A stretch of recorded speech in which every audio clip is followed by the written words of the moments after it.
살면서 겪었던 소름 끼치는 이야기들. 이번 이야기는 내가 안군한테 들은 이야기로 준비했어. 예전에 기억나? 최희라고 아기가 달라붙었었던 내 친구. 겁이 없어서 심령 스팟 같은 곳을 찾아 돌아다니다가 아기가 붙어서 단단히 혼쭐 났던 최희군. 이 이야기는 최희에게 아기가 달라붙기 전에 있었던 일인데 심령 스팟 같은데 정말 가기 싫어하는 안군이 같이 있었다는 게 신기한 일이었어. 나도 들은 지 좀 된 이야기라 어딘지는 잘 모르겠는데 그때 갔던 데는 폐병원이었다고 해. 곤지암 정신병원은 아니야. 거긴 너무 유명해서 나도 잘 알고 있거든. 아무튼 최희가 이번에는 폐병원을 하나 찾아내고 거길 가려고 하는데 최희가 가입해 있는 카페에서도 거기 진짜 무섭다고 장난 아니라고 말들이 좀 있었나 봐. 어딘지 궁금하네. 나중에 안군한테 자세히 물어봐서 장소를 알아볼게. 근데 나한테 장소 어디냐고 물어봐서 가보거나 하지 마. 난 미리 경고했어. 그런데 갔다가 잘못돼도 내 책임 아니야. 분명히 장소는 알아만 본다고 했지 알려준다고는 안 했다.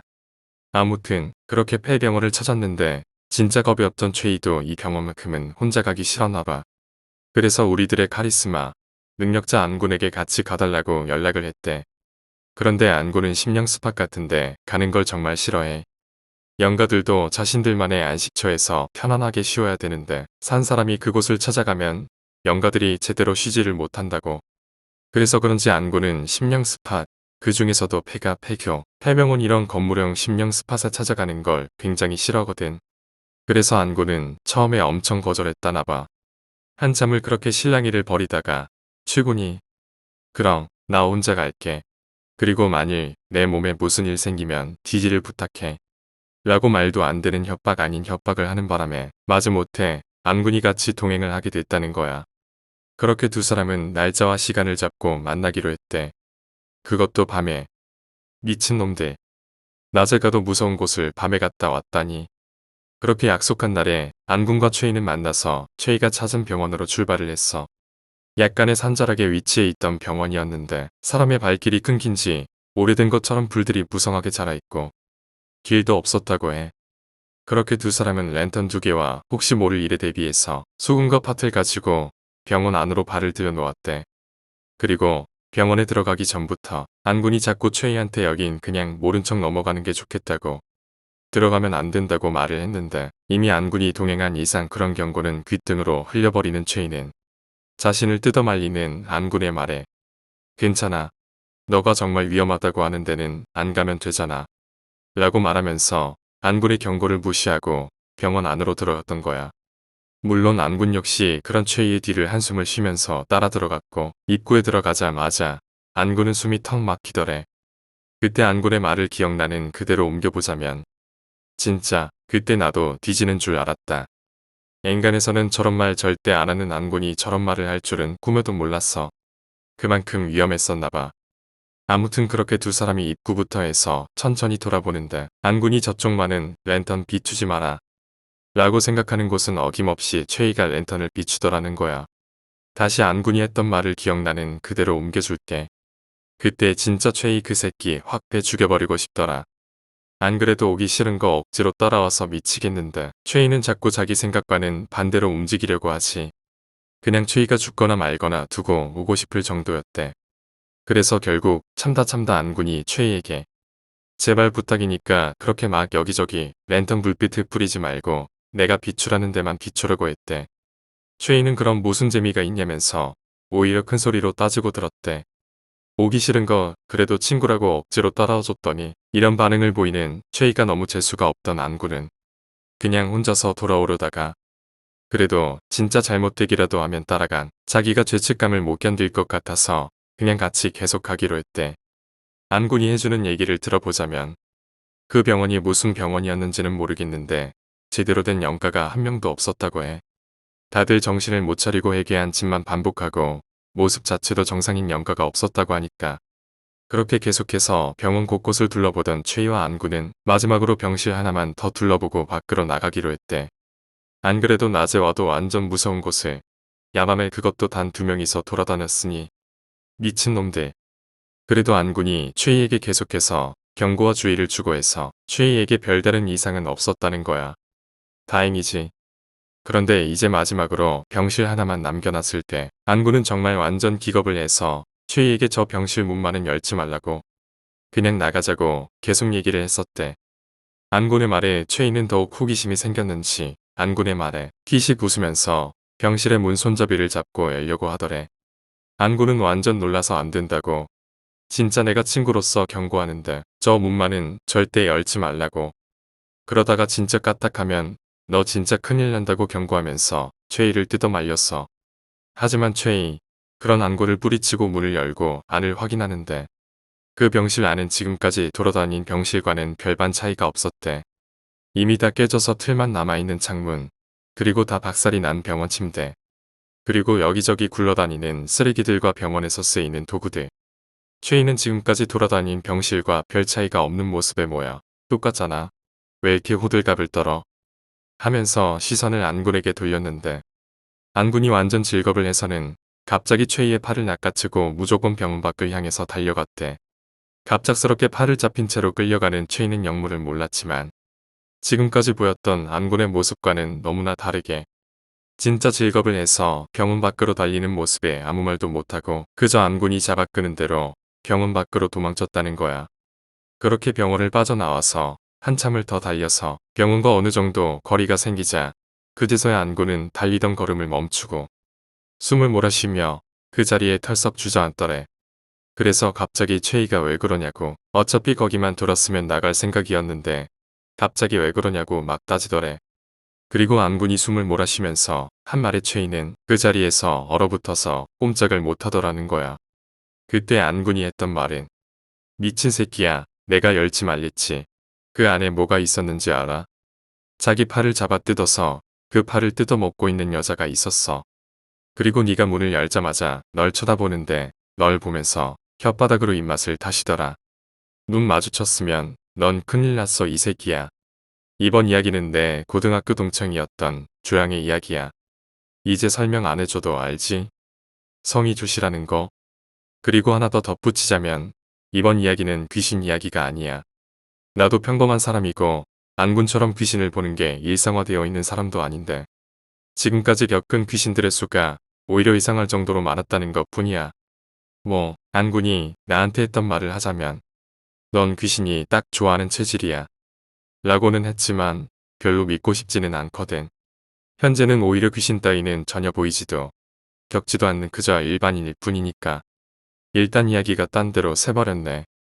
아무튼 이번 이야기는 조양이 23살 때 있었던 일이었어.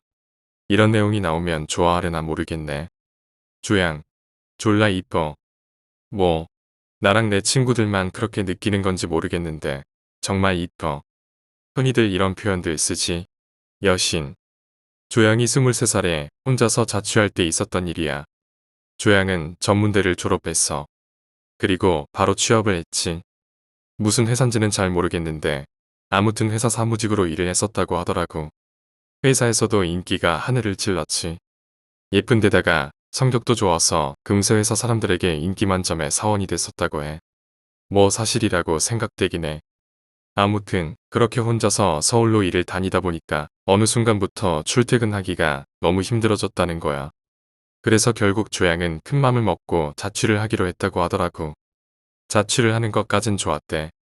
방도 저렴한 가격에 괜찮은 조건으로 구할 수 있었고 회사랑도 거리가 가까워서 출퇴근도 굉장히 용이했고 빌라 형식의 원룸텔이라고 했는데 어째 생각해보니까 내 주변 사람들 무서운 일들을 왜 이렇게 많이 당했대. 나를 포함해서 말이야. 안군이 무서운 일들을 불러들이는 건가. 아무튼 그렇게 자취방도 좋은 방으로 구했겠다. 조양은 정말 기분 좋게 회사 생활을 할 수 있었대. 생각보다 월급도 잘 나오고 4대 보험 다 적용도 되고 보너스도 챙겨주고 암튼 회사가 좀 괜찮은 곳이었나봐. 그렇게 회사 생활을 한 지 한 반년 정도 흘렀을 때 조양의 주위에 조금씩 이상한 일들이 생기더래. 아침에 출근을 하면 분명히 자기보다 일찍 온 사람이 없는데도 불구하고 조양의 책상 위에 항상 놓여있는 따뜻한 캔커피. 조양이 회사를 다닐 때가 초여름 즈음에서부터 다녔다고 하니까 반년 뒤면 초겨울 즈음이네. 아, 그래서 따뜻한 캔커피가 놓여있다고 얘기해 준 거구나. 왜 옷 열기에서 막 꺼낸 것처럼 따끈한 느낌이 드는 캔커피 하나가 항상 책상 위에 놓여져 있더래. 처음에 조양은 이게 뭐지? 하면서도 겨울에 출근하느라 온몸을 녹이기 위해서 누군지 모를 캔커피의 주인에게 감사하면서 마셨대. 근데 왜 그때 조양은 눈치를 못 챘을까? 왜 추겨울 싸늘한 날씨에도 캔커피가 식지 않았는지? 자신이 제일 먼저 출근을 했다면 그 캔커피는 과연 누가 언제 조양의 책상 위에 놨는지, 이런 생각은 나만 한 건가? 난 이야기 들으면서 그 생각부터 들던데. 아무튼 그렇게 아침에 항상 출근하면 따뜻한 캔커피가 조양의 책상 위에 놓여져 있었고, 처음에는 조양은 고맙게 생각하면서도 잘 마셨대. 근데 그게 하루, 이틀이 지나고 보름이 넘는 시간 동안 계속해서 놓여져 있으니까 이제 조양도 찝찝했나봐. 솔직히 하루, 이틀 정도면 모르겠는데 저런 게 3일 이상 지속되면 기분 나쁘지 않아? 여성분들. 그런데 여기서 또 한 가지가 있는데 말이야. 조양은 항시 아침을 못 먹고 출근을 했대. 혼자 살 때 보통은 더 자려고 하니까 학교나 직장이 사는 곳 근처면 오히려 아침을 더 못 챙겨 먹게 되지 않아? 그래서 조양도 아침에 잠 때문에 아침을 항시 못 먹고 출근하는 쪽이었어. 그런데 캔커피가 책상에 놓여지기 시작한 지 한 보름이 지나기 시작하면서부터 도시락까지 같이 놓여 있었다는 거야. 우와, 소름 돋아. 누가 만든지도 모를 수상함이 가득 묻어나오는 도시락이 같이 놓여지기 시작하면서 조양의 기분은 최악을 달리기 시작했대. 출근할 때마다 제발 오늘은 책상 위에 아무것도 없길 빌면서 출근을 할 정도니 말 다 했지 뭐. 그렇게 도시락과 커피가 계속해서 놓여지자 조양은 이제 커피도 안 마시고 도시락이고 뭐고 전부 버리기 시작했대. 음식을 함부로 버리면 벌받지만 어쩔 수 없잖아.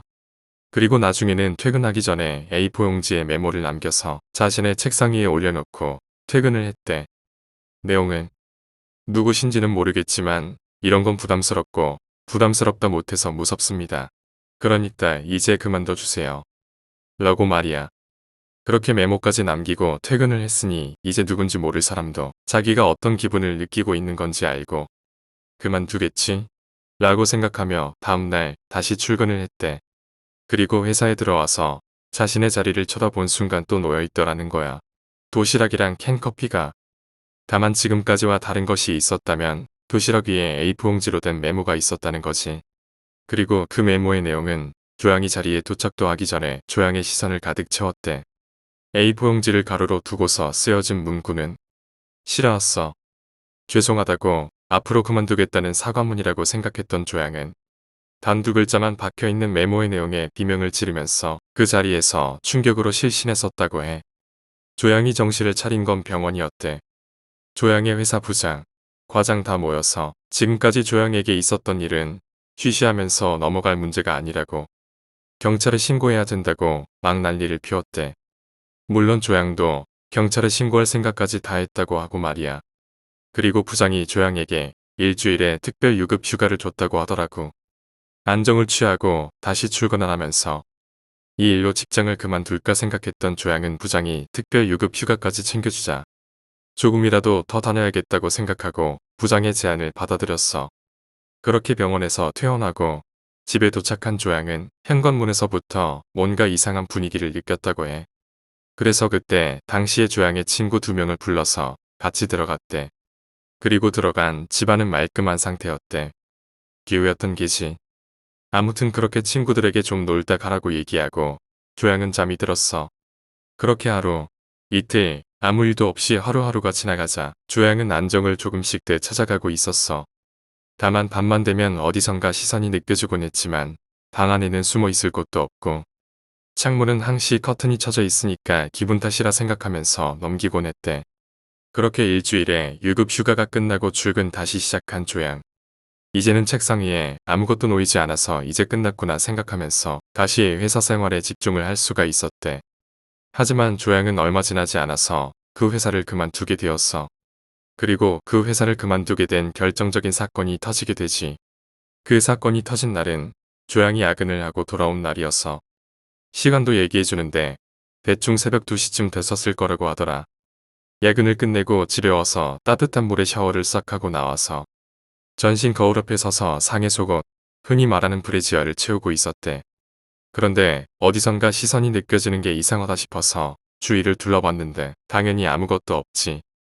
그래서 조양은 기분 탓인가 하면서 고개를 갸웃거리면서 다시 거울을 쳐다보는데 거울에 반사된 커튼 사이에 창문으로 보이는 눈 하나랑 시선이 딱 마주친 거야. 완전 놀란 조양은 비명을 지르기 시작했고 비명 소리를 들은 이웃 주민들이 달려왔대. 그런데 내가 지금까지 일부러 이야기 안 한 게 있는데 말이야. 그게 뭐냐면 조양의 방은 3층이었어. 조양의 비명을 듣고 뛰쳐나온 이웃 주민들의 신고로 인해서 경찰들이 찾아오고 얼마 지나지 않아서 수상해 보이는 사람을 체포했다는 연락을 받았대.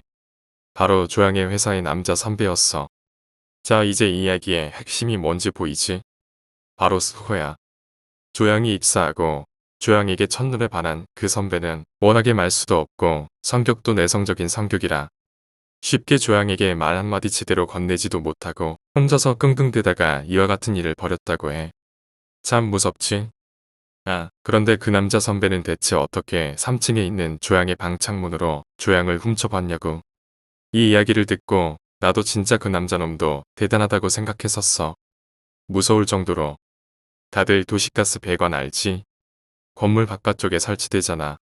그 배관을 고정시키는 그 핀 같은 것을 밟고 서서 조양을 계속 훔쳐봤던 거지. 그런데 그것보다 더 무서운 건 지금까지 계속 그렇게 3층 창문 앞에 매달려 있던 남자를 발견 못할 정도로 인적이 뜸한 동네가 더 무서워. 그 일로 인해서 조양은 충격을 받고 그 회사를 그만뒀고 한참을 백조로 놀고 지내다가 나중에 더 좋은 곳에 취직해서 지금의 남편을 만나서 잘 살고 있어.